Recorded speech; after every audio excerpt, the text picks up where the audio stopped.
back at the job site. The guy's been working all day. We actually had to send in another crew. And let's see how they done.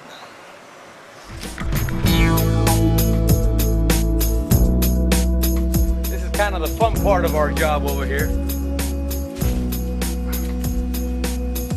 Oh yeah.